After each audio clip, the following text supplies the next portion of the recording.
Today's movie's a special request from Patreon supporter That Guy, you know which guy I'm talking about, who asked me to review Attack of the Killer Tomatoes. And while that may sound like the name of a fake movie you'd see in a comedy making fun of cheesy old monster flicks, it's actually a real movie.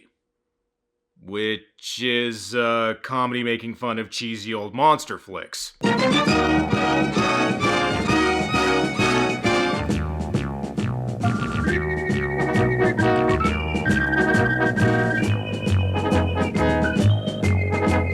With the proliferation of intentionally bad, self-aware monster flicks since the 2000s, you might be forgiven for thinking the monster movie parody is a relatively new genre, but it actually goes back farther than you think. You had stuff like Schlock, Big Meat Eater, and Lobster Man from Mars, but the most famous one of all is probably this one, Attack of the Killer Tomatoes. In fact, it's so famous that some people who haven't seen it think it's an actual cheesy monster movie, instead of a self-aware parody of the genre. Intended as an homage to low-budget sci-fi and monster films from the 1950s, the movie was made in 1978 with a budget of around $100,000 by a trio of first-time filmmakers consisting of director John DeBello and writers Costa Dillon and J. Stephen Peace, who also performed several other roles in the movie's production, like acting and writing the music featured in the film. Low-budget independent films are pretty common now, but in 1978, it took a real labor of love to get something like this made, so kudos to the filmmakers for choosing to make a comedy about killer tomatoes as their first movie. Now, even though this is already a parody making fun of old monster movies, I'm still gonna crack jokes over it,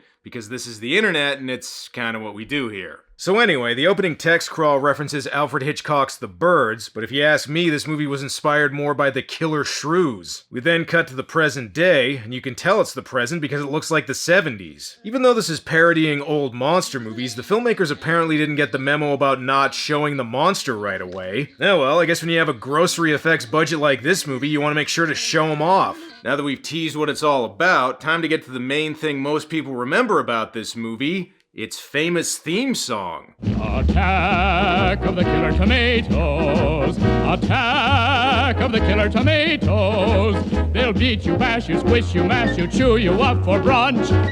Pretty catchy. I mean, it's no Yeti disco theme, but still, pretty catchy. Alright, we're only at the opening credits, and so far this movie's made me chuckle more than most new intentionally bad movies. I disagree with this part, though. This movie is obviously based on A Clockwork Tomato. Well, open and shut case, Johnson. Clearly this woman died in a tragic barbecue sauce accident. Tomato juice. Yeah, whatever, close enough. In addition to this murder, strange tomato-related phenomena are happening all over the place.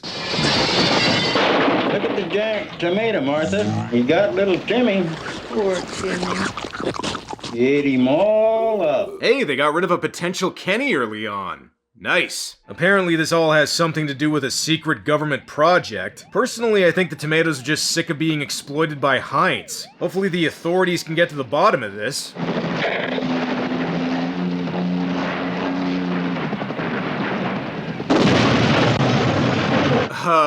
Please tell me the pilot of that helicopter is okay? No joke, this helicopter crash wasn't planned and ended up costing the production about $60,000, which was more than half of the movie's entire budget. Once it was discovered the passengers weren't seriously hurt though, the filmmakers decided to incorporate it into the movie. Alright, well I guess if something eats up more than half your budget, might as well include it. How bad is it? Well, sir, I definitely don't think it'll fly again. Okay, now destroy the footage so we don't get sued. Bullets don't seem to be effective against the tomatoes. Come on, haven't you seen a tomato movie before? Shoot him in the stem. The military holds a meeting to decide what to do about the tomatoes, and because the director's wife is holding a Tupperware party in the living room, that means they'll have to meet in this broom closet. Oh, and I should point out, according to the opening credits, this movie had 3 writers that worked on it.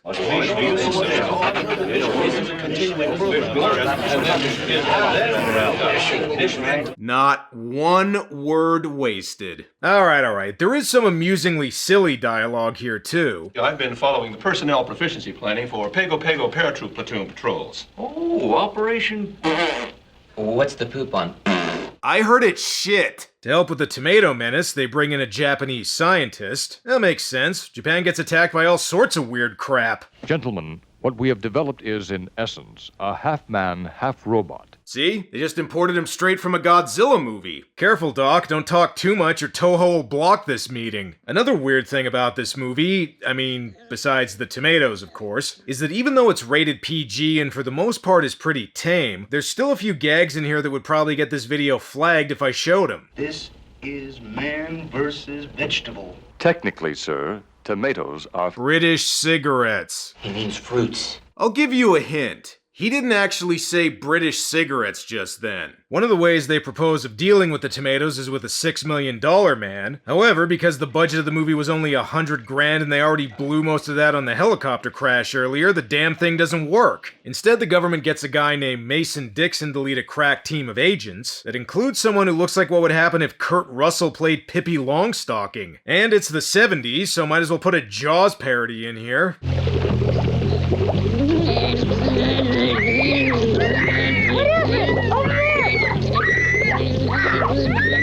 Still more believable than Jaws 4. Or Jaws 5 for that matter. Oh shit, that reminds me, I should really do Jaws 5 one of these days. Things are getting bad. The press is starting to suspect there's some tomato trouble going on. There have been some isolated reports of alleged incidents involving some unusual activity associated with this particular vegetable. Vegetable? Come on, didn't you hear the Japanese guy earlier? Tomatoes are actually British cigarettes. These politicians can dick around and do nothing as much as they want, but eventually the public's gonna find out about the tomatoes.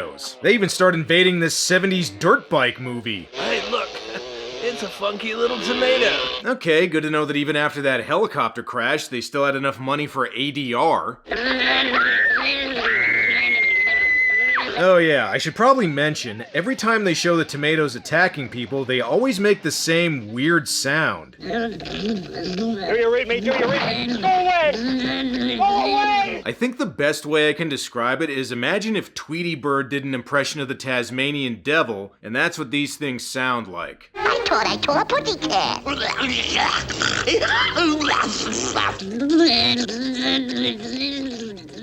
Jeez, this tomato problem just keeps getting worse. The president better do something. I'd say we're in for a bit of trouble. I know what you mean, Jim. It's like trying to stack Bibles on whipped cream. Yes, sir.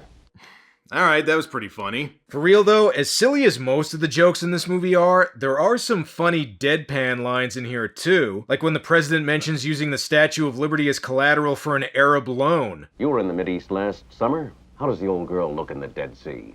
Just grand, sir. The president asks his press secretary to use an advertising firm to try and put a positive spin on the tomato problem, but they better hurry. By the looks of it, the tomatoes have figured out stop-motion animation. While all this is going on, a reporter named Fairchild is assigned to find out more about the tomatoes and tries to ask Mason some questions. But never mind that, how about some more references? Look, buddy, don't try and stonewall me. Hi there, Lois. Oh. Hi, Clark. Clearly a reference to the greatest American hero. I mentioned that the theme song is what most people remember about this movie, but that's not quite true. There is another song people remember. Oh, wow, what is that, man? Oh, no, don't tell me that's a song. Please, turn it off. Yeah, turn it off, will ya? I'm sure it's not gonna be important later. Oh, and you're a little late, pal. The Jaws parody was several minutes ago. I don't know about Mason's partners. By the looks of it, this guy's either a Nazi or a really big fan of Japanese monster movies. Hey, you know what this movie could really use? More wacky characters.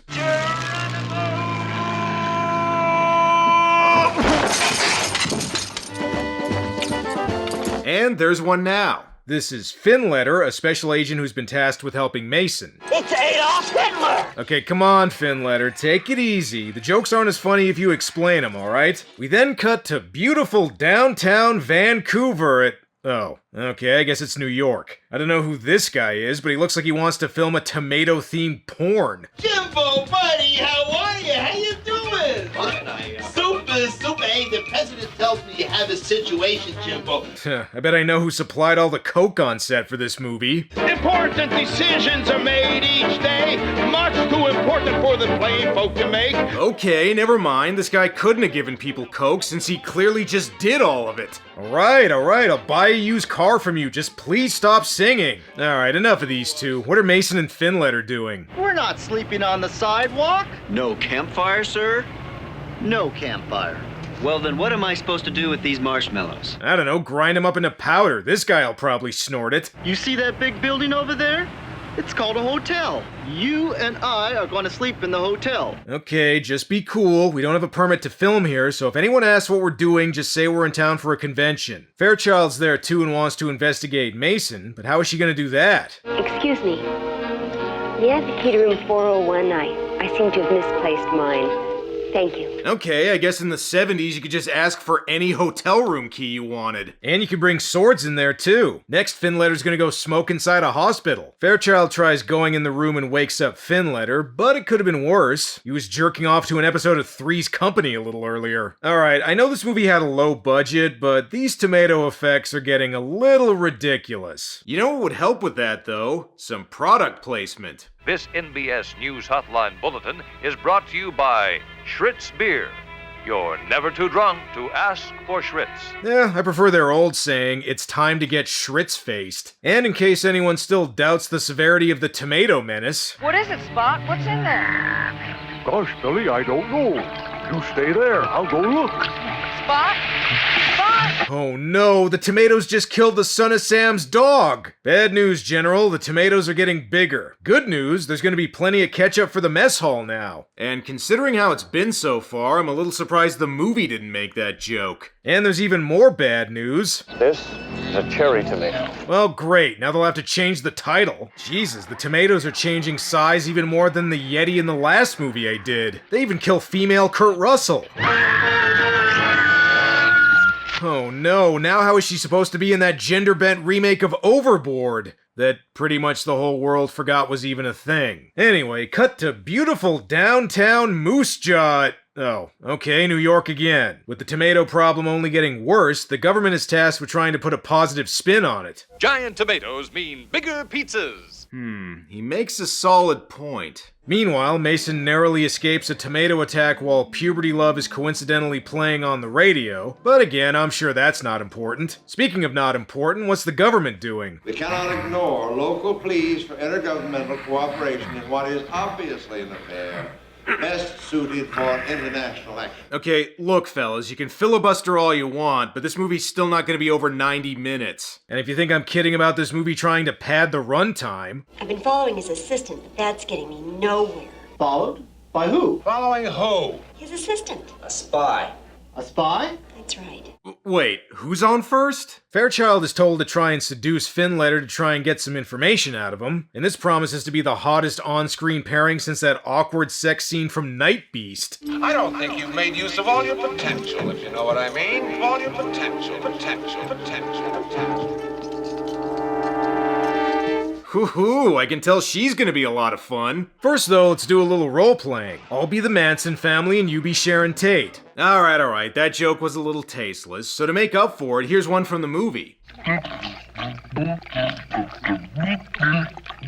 Okay, at least they didn't make an eggplant joke like in Student Bodies. Bad news, the tomatoes have taken Arkansas. Good news, it's just fucking Arkansas. Because this movie doesn't have enough subplots, Mason is trailed by an assassin, and by the looks of it, the culprit is either Ratfink or Boo Boo. Alright, to be fair, this parody is a lot better than that one. And calling Batman isn't gonna help with the tomatoes, Mason. I want you to get General Mitchell on the line. Tell him to bomb New York City. But Mr. President, the tomatoes are not even close to New York City. Then why were there all those establishing shots of what is clearly New York? Well, that does it. There's only one way to take care of these tomatoes, and that is with overwhelming military force. We stopped the Germans in 45. 5. Alright, listen, pal. If you want to sing, you need to be at least as coked up as this guy. Ain't no time to make a fuss. We gotta get those tomatoes before they get us. There, that's better. Despite the movie's low budget, I do appreciate that they tried to show a lot of it on screen, even if some of the effects here make me think the gorilla from Ape is gonna show up at any moment. And now that I say that out loud, Killer Tomatoes versus Ape? Good work. Well, the army didn't stop the tomatoes, and even worse, I still have no idea what the hell Mason's supposed to be doing. Well, okay, that's not true. He does kill some screen time with an extended chase scene, although as I said, this movie is still gonna be under 90 minutes long. It's Ronnie Desmond's Puberty Love. God damn it, why do they keep playing that Puberty Love song like it's supposed to be important? Wait a second, there's a car chase scene going on now? Look, fellas, I know you want to extend the runtime, but it's okay for some movies to be short. Anyway, the assassin ends up kidnapping Mason, and get ready for a shocking twist. Good afternoon, Mr. Dixon. Had a pleasant nap? Holy shit, the assassin is really... that guy. Richardson. Yeah, Richardson, that's who I meant. And if you're wondering what his motive is, power, what else? No man sits closer to power than the press secretary to the President of the United States. It dangles before you, taunting, mocking your very impotence. I will not be mocked anymore. Okay, that was pretty funny. And if you needed any more proof this guy's evil... Mr. Dixon, have you had lunch yet? Here. Have a tomato.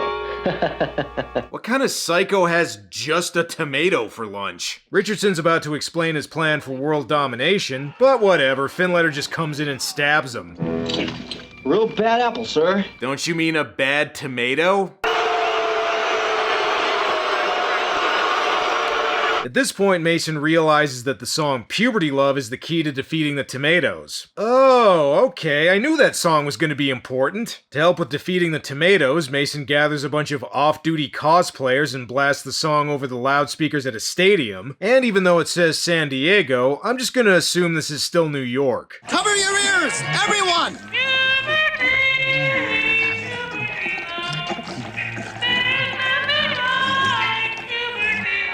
Alright, some people probably already know this bit of trivia, but the song Puberty Love was sung by a teenage kid by the name of Matt Cameron, who would later go on to play drums for Soundgarden and Pearl Jam. Too bad it wasn't Chris Cornell. That would have really put the fear of God in these tomatoes.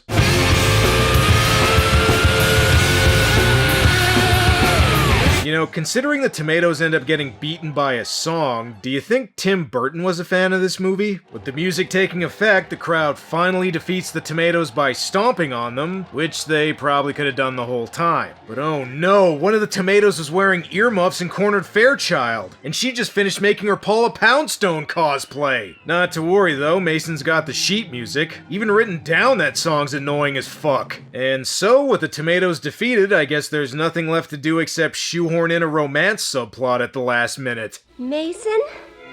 Lois? Oh, Mason! Lois. Mason! Lois. Mason! Lois! Okay, guys, come on. This movie is still not gonna be over 90 minutes. You can stop padding. Jeez, this movie's gone from puberty love to middle-aged love. And they all lived happily ever after. Or do they? All right, you guys. They've gone now.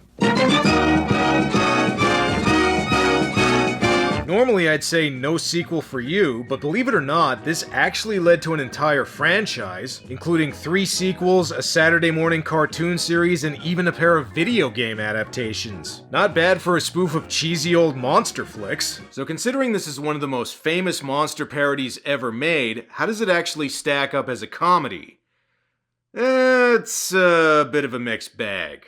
There are some funny jokes here, but a lot of the gags fall flat, and because it's an early example of this type of movie, a lot of the parody can seem pretty dated. Still though, the movie does have an infectious sense of goofy fun to it. You can really tell the filmmakers enjoyed making this. It's kinda like listening to a really early rock or hip-hop song. Even if it's kinda rudimentary by today's standards, there's still a certain charm to it. Plus, we have this movie to thank for giving us the drummer for not one, but two famous grunge bands. How many movies can say that? Well, that's all for now. Until next time.